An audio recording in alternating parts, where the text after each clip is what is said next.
Don't go too far. I want to bring in some legal perspective. Joining us now is criminal defense attorney Brian Claypool. Brian, good to see you as well.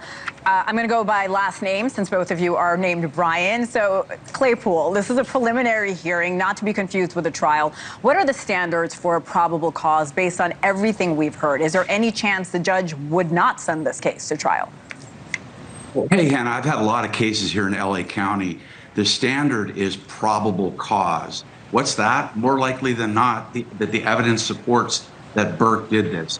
It's a low standard. And even in these hearings, I'm sure Brian can attest to this, you're even allowed to get in what's called reliable hearsay evidence. The rules of evidence are much more loose in preliminary hearings.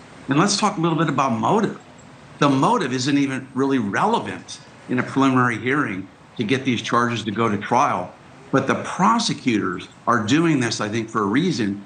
I think they're really teeing up this case at preliminary hearing to set the foundation for potentially seeking the death penalty, Hannah.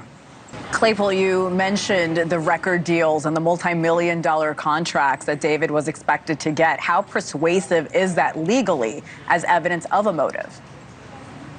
Well, I think that's extremely powerful, right? But before we even talk about the financial motive, let's just run down quickly again the physical evidence. You've got the chainsaw that Burke allegedly bought with a fake name, right? If they can prove that he bought that with a fake name, that is devastating. Then you had a body bag, right? At the preliminary hearing, it said it was a black body bag. So if you go back and match what he bought and it's a black body bag, and then what Brian Enton's saying about the blood spatter also in the garage that matches Rivas. And then when you add in what you just said, Hannah, about a financial motive, are you kidding me? This is a classic look. I got the $19 million deal sitting in front of me.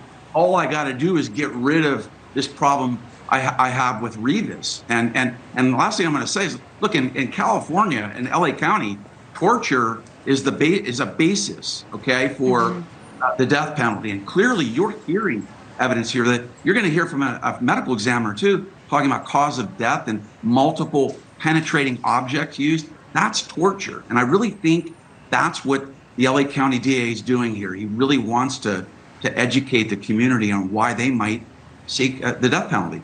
And I'm sure I'll talk to you later this week about this case. Brian Claypool, always great to see you. Good to see both of you. Thank you. Thank you.